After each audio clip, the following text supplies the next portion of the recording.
Good afternoon mga bok, dito pa rin tayo sa garahe natin, Motobok Garage. Ngayon, i-vlog natin, papakita ko sa inyo paano magpalit ng shock sa likod ng NMAX B2. Magkakabit tayo ng bagong shock natin mga bok. Ay kakabit natin ngayon mga bok, RCB shock.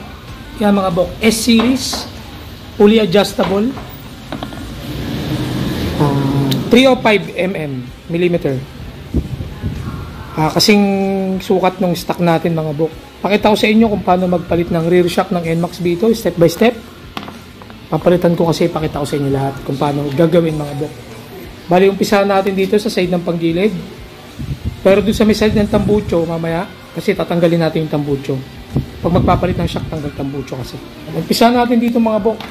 Sa NMAX B2 mga bok. Una natin tatanggalin itong bolt sa ilalim. 12 mm yan.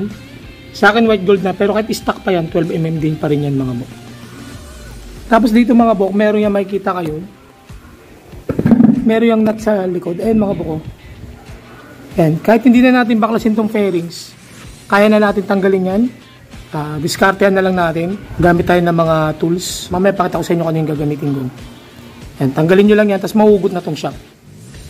So, pakita ko sa inyo mga bok. Tanggalin natin yung 12 mm dito mga bok. Gamit tayo ng ratchet tsaka ng extension. Ito 12 mm. Tanggalin natin.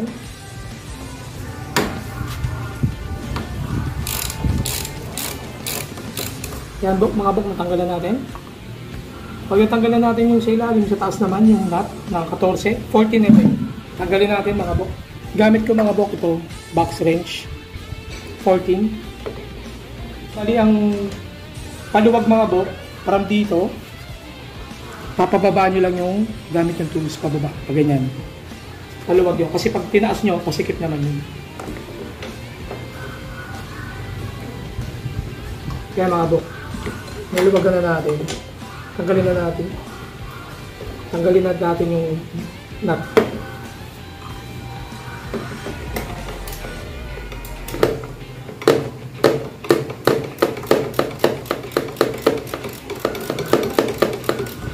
Gumamit ako ng combination na wrench pero ratchet na yung dito niya.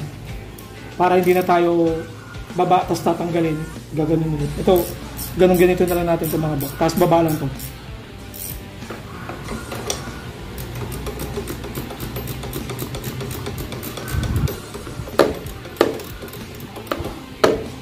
Yung mga bok yung 14 mm na nut, tanggal ko na. Meron pa tong washer mga bok. Hindi mo kalimutan. Ito mga bok, may washer yan. Tabi din natin. Pag ganyan na mga bok, matatanggalan natin itong shock. Bali, tanggalin lang natin sa pagkakashoot sa may bolt, itong shock sa taas.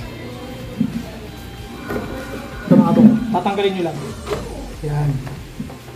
Kasi meron tong bolt na pinapasukan dito. Tulak nyo lang pag ganun. Pagtanggal nyo na yan, kabit na natin yung bago nating shock.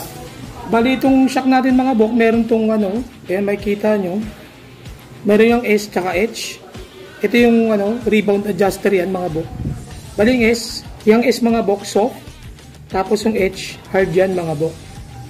Bali pwede nyo i-twist yan. Ito nakaturo ngayon ito sa S, sa soft. Bali pwede nyo i-adjust yan. Ayan yan. Hanggang sa makuha niyo yung gusto nyong rebound. Pero sakit muna natin sa low. Mamaya na natin i-adjust yan. Kabit muna natin ito mga bok. Okay? Ganun lang ulit mga bok. Paano natin tinanggal? Ganun lang din natin ito ilalagay. Iaabang lang natin ito sa bolt. Tututok natin. Tapos tutulak natin papasok.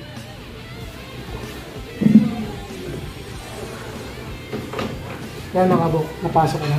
Ngayon lagay natin itong 12 mm sa baba mga bok. Lagay muna natin itong washer mga bok sa taas. Lagay natin yung washer. Balik na natin yung nut na 14 mm.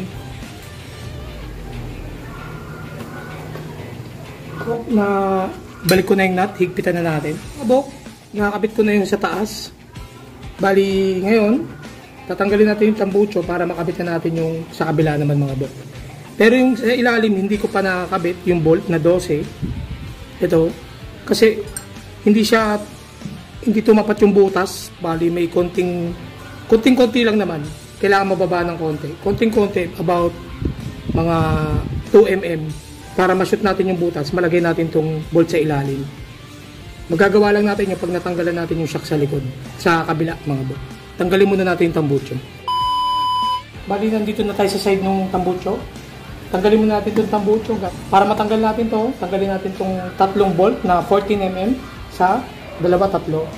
Sa akin, white gold na yan. Pero kahit stock pa yung bolt nyo, 14 mm pa rin sukat nyo. Tapos yung sa may ilalim ng tambucho, 12 yun. 12 mm na nut.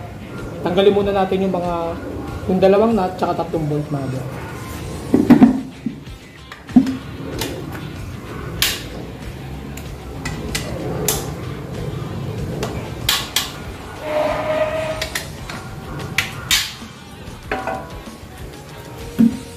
Tanggalin natin itong tambucho, tanggalin naman natin itong 12 mm, tapos sunod natin sa taas.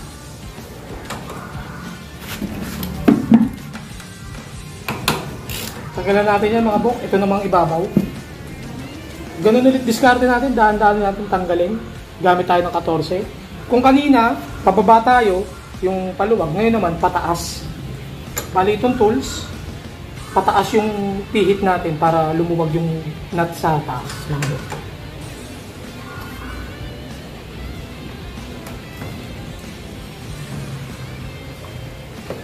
Naluwagan ko na yung nut ng konti. Ito na gamitin natin para mas mabilis. Ito na, mga bok, yung nut natanggal ko na. Washer ulit, mga bok.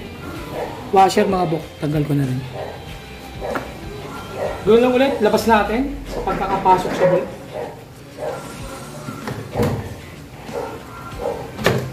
Yan, mga bok, tanggalan natin.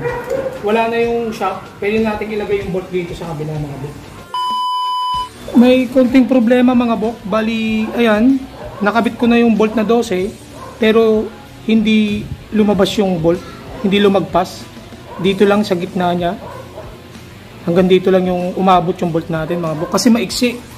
Kasi nga, tumaba na yung ano natin, yung shock natin. Compare dito, manipis lang to. Ayan, manipis lang. Yung shock natin na Racing Boy, mataba na. Ito na, mga bok, mataba. Ayan, mataba siya. Bali, hindi umabot yung bolt natin. Itong white gold natin, hindi siya umaabot. Ayan, mga bok. Hanggang ganyan lang siya. Hindi siya lalabas. Hanggang ganyan lang. So, meron tayong natabi dito, stock bolt. Ito yung gagamitin muna natin. Mas mahaba, pansamantala, habang di pa tayo nakakabili ng white gold na mas mahaba dito. A few inches later. Nakabit ko na yung bolt. Makikita nyo lumagpas na. Pansamantala yan muna gagamitin ko. Pero bibili tayo ng white gold na mas mahaba dun sa tinanggal natin kanina. Ganun ulit, mga bok. Shoot muna natin dito sa may bolt dito. Shoot muna natin tong ibabaw. Yung mga bok, na-shoot na natin. Kapit natin itong washer, mga bok. Tapos, itong 14 mm na nut, lagyan natin. Yan, mga bok, nasagad na ng kamay ko. Tapos, kapit natin itong 12. Ito, dito. Sa baba. Sentro nyo lang yung butas. Yan, mga bok, naigpitan ko na yung baba. Yung taas naman, na nut. 14. Ang bali ang higpit, mga bok, parang taas, ibababa natin. Yan. Pababa yung higpit. Tapos na natin i-install lahat yung dalawang shock. Ngayon, babalik na natin yung tambucho. Pag ibabalik nyo na yung tambucho, mga bok, make sure nyo yung gasket, mababalik nyo rin. Dito yung nakalagay, mga bok. Make sure nyo mababalik nyo yan, mga bok, para hindi sumingaw yung tambucho.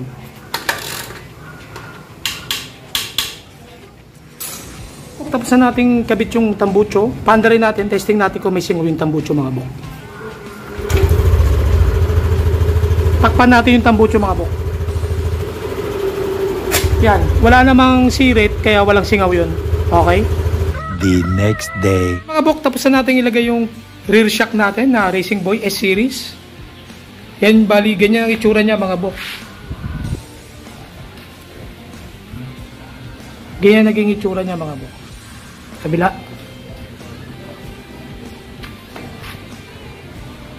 Yan, ganyan lang yan siya mga bok. Simple lang. Pero malakas yung dating niya mga bok. Yan siya mga bok. Pagkasama yung buong motor. Ayan. Naka-soft to pala mga bok. Bali ako na lang mag-adjust niya. Gaganyan-ganyan nyo lang yan mga bok. Papakiramdaman ko na lang to pagka sinundo natin si Mrs. mamaya. Tsaka na lang ako mag-adjust mga bok. Kaya kaya nyo na yan mga bok. Basic lang yan. So hanggang dito na lang ulit mga bok. Sana may natutunan tayo sa vlog natin mga bok. Maraming salamat mga bok.